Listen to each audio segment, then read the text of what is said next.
అందరికీ నమస్కారం. Welcome to Vastuvani. ప్రముఖ వాస్తుశాస్త్ర నిపుణులు రవికుమార్ గారు మనతో పాటు ఉన్నారు. వారితో వాస్తుశాస్త్రం గురించి మరికొన్ని విషయాలు అడిగి తెలుసుకుందాం. సార్ నమస్కారం అండి. నమస్తే సార్, ఇప్పుడు వాస్తుశాస్త్రం గురించి అందరు చెప్తున్నారు. వాస్తుశాస్త్రం అంటే వాస్తు అంటే ఇంటికే పరిమితమా లేకపోతే ఇంకా ఏమైనా ఉందా? ఒక్కొక్కరు ఒక విధంగా చెప్తున్నారు.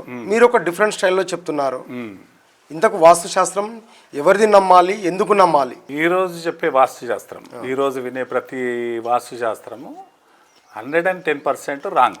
ఓకే, 100% తప్పు. ఓకే. ఎందుకు తప్పు అంటుందంటే అందరికీ ఏ విధంగా చెప్తున్నారు వాస్తు పండితులు. ప్రపంచం మొత్తము వాస్తుశాస్త్రం గురించి చెప్పొచ్చు. భూమి ఫస్ట్, భూమి గురించి, భూమికి దిక్కుల ప్రభావం ఎట్లుంటుంది అనేది తెలుసుకోవాలి. ఓకే, మనం 100 గజాల స్థలం గురించి చెప్పడం కంటే భూభాగాల గురించి చెప్తే, భూభాగాలు ఉంటాయి కదా, ఆంధ్రప్రదేశ్, తెలంగాణ, ఇండియా, భారతదేశం, ఆస్ట్రేలియా, అమెరికా, వివిధ దేశాల గురించి చెప్తే ఈజీగా అర్థమవుతుంది జనాలకు. ఇప్పుడు వాస్తు పండితులకు చెప్తే 100 గజాల గురించి చెప్తారు కదా, ఈ దేశాల గురించి, రాష్ట్రాల గురించి, ఊరి గురించి చెప్పాలి. చెప్తే ఈజీగా అర్థమవుతుంది వాళ్ళకు. సింపుల్గా అర్థమయ్యే విధంగా చెప్పాలంటే ఒక రాష్ట్రం గురించి చెప్పాలి, ఓకే, ఒక జిల్లా గురించి చెప్పాలి. ఒక్కో రాష్ట్రంలో ఏం పవర్ ఉంటుంది, వాళ్ళు ఎందుకు ఇట్లయితుంది, వాళ్ళ రాజకీయ స్థితిగతులు ఏంటివి అని చెప్పొచ్చు. ఈ రాష్ట్రంలో ఇది ఎందుకు ఇట్లా జరుగుతుంది, ప్రతి ఒక్క విషయం వాస్తుశాస్త్రంలో ఇమిడి ఉంది. మనం అది అర్థమైతే పబ్లిక్కు ఒక రాష్ట్రం గురించి, తెలంగాణ గురించి, ఆంధ్రప్రదేశ్ గురించి, కర్ణాటక గురించి, ప్రతి రాష్ట్రం గురించి చెప్తే ఆహా వాస్తుశాస్త్రం అంటే ఇది అని అర్థమవుతుంది. ఇప్పుడు ఆంధ్రప్రదేశ్ గురించి చెప్పాలి, తెలంగాణ గురించి చెప్పాలి, ఎందుకు ఇట్లయితుంది, ఎందుకు ఇట్లా జరుగుతుంది. ఇప్పుడు నేను చెప్తా, కాన్ఫిడెంట్గా చెప్తా. రీసెంట్గా మన ఎవరు వేణుస్వామి చెప్పిండు, అల్లు అర్జున్ జైలుకి వెళ్ళిండి అని చెప్పిండు కదా. జైలుకి వెళ్ళిన వాళ్ళంతా సీఎంలు అవుతారని చెప్తాను. జైలుకి వెళ్తే అల్లు అర్జున్ సీఎం అవుతాడని చెప్పిండు కదా. మరి జైలుకి వెళ్ళిన వాళ్ళంతా సీఎంలు అవుతారా? దానికి కూడా ఒక సబ్జెక్ట్ ఉంది. ఈ స్టేట్లో నువ్వు చూసినావు, ఇంకా మిగతా స్టేట్లో చెప్పలేవు కదా. ఇప్పుడు అల్లు అర్జున్ గారు అరెస్ట్ అయ్యారు కదా, అంటే ఆయనకి ఏదైనా ఈ ఇప్పుడున్న సిచ్యువేషన్లో ఏదైనా చిన్న ప్రాబ్లం కానీ ఏదైనా ఉందా, ఆయనకి ఏదైనా సొల్యూషన్ చెప్పగలుగుతారా? ఇప్పుడు ఆంధ్రప్రదేశ్ అనేది భూభాగాలు విడిపోయిన తర్వాత ఏం జరుగుతుంది అనేది మీకు అందరికీ అర్థమయ్యే విధంగా చెప్తా. బీహార్ విడిపోయింది. ఓకే, ఒకప్పుడు బీహార్ ఎట్లుంది, ఇప్పుడు బీహార్ ఎట్లుంది? ఓకే, ఓ ప్రశాంతమైన బీహార్ అయిపోయింది. నితీష్ కుమారే కంటిన్యూగా సీఎంగా ఉంటున్నాడు. అవును సార్. ఇప్పుడు అటువంటి భూభాగాలు విడిపోయిన తర్వాత ఏం జరుగుతుంది, ప్రతి భూభాగం వెనకాల ఒక స్టోరీ మారిపోతుంది. ఇప్పుడు మనం ఆంధ్రప్రదేశ్, తెలంగాణ విడిపోయింది కదా, అవును, ఇక్కడ అంత రాజకీయ చరిత్ర అంతా మారిపోతుంది. అవును, రాజకీయ చరిత్ర మారిపోతుంది, అన్నీ మారిపోతాయి. అల్లు అర్జున్ జైలుకి వెళ్ళిండు కాబట్టి సీఎం అవుతాడని ఒక మేధావి చెప్పిండు కదా, వేణుస్వామి. అయితే జైలుకి వెళ్ళిన వాళ్ళంతా సీఎంలు అవుతారా? ఆ భూభాగానికి టాప్ నెంబర్ 1 ఎవరన్నా ఉండాలి అనుకుంటే 100% జైలుకి వెళ్తారు. చంద్రబాబు నాయుడు జైలుకి వెళ్ళిన సందర్భం మీరు ఆలోచన చేస్తే, ఈ పరిస్థితిలో, ఈ వయసులో ఎవరైనా బుద్ధి ఉన్న వాళ్ళు జైలుకి పంపిస్తారా? పంపించరు కదా. భగవంతుడు క్రియేట్ చేస్తాడు, అది ఆటోమేటిక్గా వాళ్ళకు జైలుకి వెళ్ళే అవకాశం ఉంటుంది, వాళ్ళ అధికారంలోకి వచ్చేస్తారు. రాజకీయ రంగంగా చంద్రబాబు నాయుడు, జగన్మోహన్ రెడ్డి మళ్ళీ జైలుకి వెళ్ళింది అనుకో, రేపు పవన్ కళ్యాణ్ జైలుకి వెళ్తే ఆయనకు కూడా అవకాశం వచ్చే అవకాశం ఉంటుంది. ఈయనంతకీన పోతే కాదు, ఈయన క్రియేట్ చేసి పంపించాలి.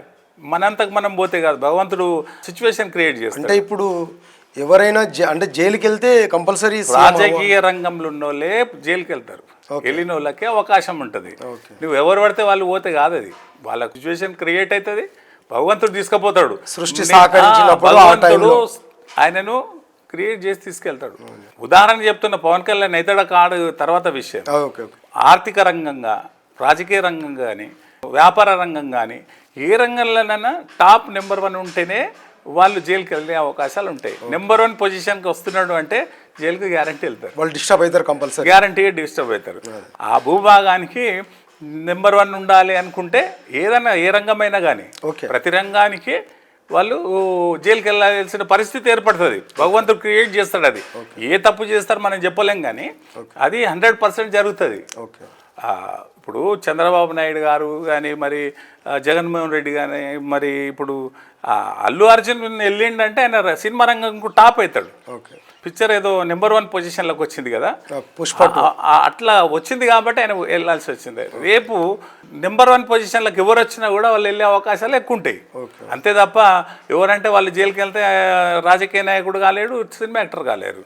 అట్లా ఒక భూభాగం చేంజ్ అయిన తర్వాత ఏం జరుగుతుంది అనేది బీహార్ ఉదాహరణ, తెలంగాణ ఉదాహరణ, ఆంధ్రప్రదేశ్ ఉదాహరణ. ఈరోజు విడిపోయిన తర్వాత భూమి విడిపోయిన తర్వాత ఏమేమి జరిగింది అని అంటే దరిద్రంగా 2 రాష్ట్రాలు దరిద్ర రాష్ట్రాలు అయినాయి. ఓకే. ఏ రాష్ట్రం సుభిక్షంగా ఉండదు. రాబోయే కాలంలో ఇంకా దరిద్రం ఏర్పడుతుంది. దీన్ని ఏ శక్తులు మార్చలేవు. భూమి చేంజ్ అవ్వడం, ఇప్పుడు బీహార్ విడిపోయింది, ఛత్తీస్గఢ్ విడిపోయింది, 3 రాష్ట్రాలు విడిపోయినాయి కదా, వాళ్ళకి అవసరం కాబట్టి భగవంతుడు విడగొట్టిండు, ఏం ప్రాబ్లం లేకుండా విడిపోయినాయి. ఇది మన బలవంతంగా మనమే క్రియేట్ ఎవ్వరు బలవంతంగా కోరుకొని వచ్చి అధికారంలోకి వచ్చినా కానీ ఏది చేసినా కూడా ఉపయోగపడదు. భగవంతుడు మనకు కావాల్సింది మనకు అరేంజ్ చేస్తాడు. మనం దాని విషయంలో దాని ప్రకారం వెళ్తే ఈజీగా ఉంటుంది. 60 సంవత్సరాలు ఎందుకు పట్టింది మనం తెలంగాణ విడిపోయేటందుకు? విడిపోకుండా ఉండేటందుకు భగవంతుడు చేసిన సర్వ ప్రయత్నాలు ఫెయిల్ అయిపోయినాయి. Okay okay. మనం తీసుకున్నాం కదా, ఇప్పుడు దరిద్ర రాష్ట్రంగా అయిపోయింది. అది అంతే అయింది, ఇది అంతే అయిపోయింది. భూమిలో విడిపోకుండా ఉండేటందుకు భగవంతుడు చాలా ప్రయత్నం చేస్తారు. మనం విడిపోవాలనే కోరుకుంటాం. విడగొట్టిన వాళ్ళు ఎవరెవరు? మన తెలంగాణ ఉద్యమంలో ఎవరైతే విడగొట్టడానికి ప్రయత్నం చేసిండ్రో వాళ్ళకే నష్టం జరుగుతుంది ఇక్కడ. Okay okay. ఎవరెవరు కారకుల్లో వాళ్ళకే ఇబ్బందులు జరుగుతుంది, ఎదురవుతాయి. ఎవరెవరు? మీరు రఘునందన్ రావు, అద్దంకి దయాకర్, ఓకే, దాసోజీ శ్రవణ్, ప్రతి మీడియాలో వాళ్ళు ఉంటుండే తెలంగాణ గురించి చాలా ఉద్యమం టైంలో ఏ మీడియాలో చూసినా వాళ్ళే కనపడుతుంది కదా, వాళ్ళకే నష్టం జరిగింది. ఎవరైతే ముఖ్య కారకులు వాళ్ళకే ఇబ్బందులు ఏర్పడుతుంది. ఇది భూమి విడిపోయేది లేకుండే విడిపోయింది. ఒక భూభాగం విడిపోతే ఏం జరుగుతుంది అనేది వాస్తుశాస్త్రంలో గొప్ప సబ్జెక్ట్ ఇది. ఓకే. ఎవరు చెప్పినా ఈ ఇల్లు ఈ గోడలు మనిషి అదృష్టాన్ని మారుస్తాయంటే అది అసంభవం. ఈ ఇల్లు ఒకరికి మంచి చేస్తే ఇంకొకరికి నష్టం చేస్తుంది ఆ ఇల్లు. వాస్తుశాస్త్రం అంటే గోడలు కిటికీలు ఇవి కావు, భూమి దిక్కులు, స్థాన బలం అని అంటారు కదా. ఆ భూమికి బలం ఉంటుంది, ఒకటి ఓ పవర్ ఉంటుంది. దాంట్లో కావాల్సిన క్యారెక్టర్ వస్తేనే ప్రశాంతమైన జీవితం గడుపుతారు. అంతే తప్ప ఇట్లా నార్త్ ఈస్ట్లో ఉంటే కోటీశ్వర్లు అయిపోతారు, లోపల అల్మారి మారిస్తే కూడా లక్ష్మీదేవి వచ్చేస్తుంది అని అంటారు. అవునవును. అవన్నీ తప్పుడు సలహాలు ఇవ్వడం వల్ల ప్రతి ఒక్కరికి నష్టమే జరుగుతుంది. ఇప్పుడు చేసే ప్రతి ఇల్లు రాంగ్. ఇప్పుడు 4 రోడ్ల కూడలు ఏర్పడినప్పుడు 8 దిక్కులు వస్తాయి. ఒకటి నార్త్ ఈస్టే మంచిగా అయితే మిగతా అన్ని వదిలిపెట్టాలా? కాదు కదా.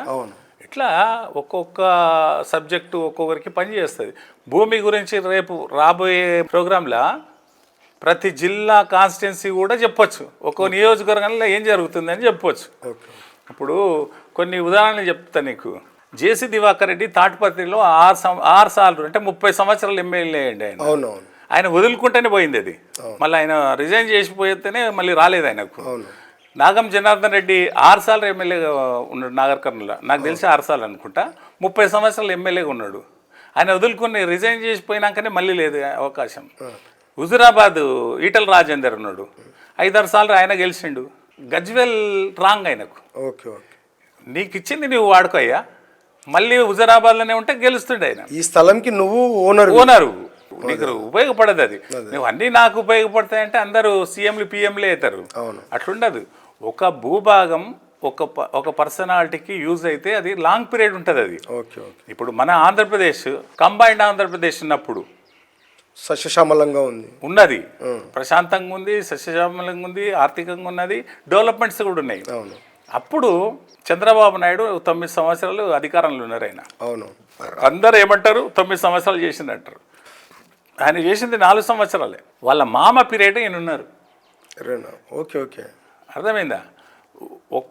ఒక్క భూభాగానికి 2 దిక్కుల ప్రభావం ఉన్నప్పుడు ఏమవుతుంది, ఒక్కసారి వచ్చిన వాళ్ళు మళ్ళీ నెక్స్ట్ రారు. Okay okay. ఇప్పుడు కొన్ని మీకు నియోజకవర్గాల గురించి చెప్తా. జగ్గారెడ్డి, సంగారెడ్డి ఉంది, ఆయన నెక్స్ట్ ఒకసారి గెలిచి ఒకసారి ఓడిపోతాడు. అవునవును. కొండా విశ్వేశ్వరరెడ్డి చెవెల్లో ఉందా, ఆయన ఒకసారి గెలిచిండు కదా, మళ్ళీ ఆయనకు ఒక టాస్క్, నువ్వు ఏం చేస్తావు డెవలప్మెంట్ చేయి, మళ్ళీ గెలుచుద్దాం. వాస్తుశాస్త్రం గురించి ఈ ప్లేస్లో ఆకారము, రంగు, పేరు, పుట్టుక ఇది ఇంపార్టెంట్, మనకు తెలుసుకోవాల్సిన సబ్జెక్ట్ అది. రాజశేఖర రెడ్డి చనిపోయి చెప్పిన, జయలలిత చనిపోయి చెప్పిన, వాళ్ళు సెకండ్ టైం వస్తే రెండోసారి అధికారం, రెండు దిక్కుల ప్రభావం ఉన్న ప్లేస్లో రెండోసారి అధికారంలోకి వస్తే బతకరు. Okay okay. అర్థమైందా? ఇప్పుడు వీళ్ళు ఇదొక్కటే కాదు, ప్రతి నియోజకవర్గం గురించి చెప్పవచ్చు. నేనేదో డబ్బులు సంపాదించడానికైతే కాదు ఇది. ఇది అందరికీ ఉపయోగపడే సబ్జెక్ట్ అని మళ్ళీ ఇప్పుడు 2000 నుండి నేను చెప్పడం స్టార్ట్ చేసిన. ఈ సబ్జెక్టు ఎవరితో లేదు. వాస్తుశాస్త్రం ఇప్పుడు చెప్పేదంతా ఫేక్. మీరు రండి, మీరు వచ్చి మాట్లాడండి, నీది కరెక్ట్ కాదు నాది కరెక్ట్ అని చెప్పండి, ప్రూవ్ చేద్దాం. 10 ఇంట్లోకి పోతే వాళ్ళు చెప్తారు కదా, వరుసగా 10 ఇండ్లు ఉంటాయి, ఆ ఇంట్లోకి పోదాం. నేను 10 ఇంట్లోకి వెళ్ళి బయటకు వెళ్తా, మీరు 10 ఇండ్లలోకి పోండి. నన్ను కరెక్ట్ అంటారా మిమ్మల్ని కరెక్ట్ అంటారా చెప్తారు కదా. వాస్తు పండితులకు మీరు కరెక్ట్ చెప్పకండి, రాంగ్ చెప్పడం వల్ల వాళ్ళు నష్టపోతున్నారు. ప్రతి ఇంట్లో నష్టమే జరుగుతుంది. ఈశాన్యం ఈశాన్యం ఈశాన్యం, ఏ ఇంటికి చూడు ఈశాన్యం డోర్ ఉంటుంది. ఈశాన్యం డోరు పూర్వం ఎప్పుడన్నా, ఇప్పుడు ఈ మధ్య కాలంలో 30 ఏళ్ళ తర్వాత పెట్టిండ్రు. అది రాంగ్ అని చెప్పడానికి ఇది పాతది. పూర్వం వాస్తుశాస్త్రం ఏంది అనేది నేను చెప్తా. దాని ప్రకారం కట్టుకోండి, ప్రశాంతమైన జీవితం ఉంటుంది. ఇల్లు కోటీశ్వరం చేస్తేనే పచ్చబద్ధం. ఓకే. ఎవరెవరికి దోషింది వాళ్ళు చెప్తారు, ఈ నెంబర్ ఇట్లా, ఉంగరం ఇట్లా పెట్టుకో, అది ఇట్లా పెట్టుకో, పేర్లు మార్చుకోవడం వల్ల, ఉంగరాలు మార్చుకోవడం వల్ల భగవంతుడు రాసిన రాత మారదు.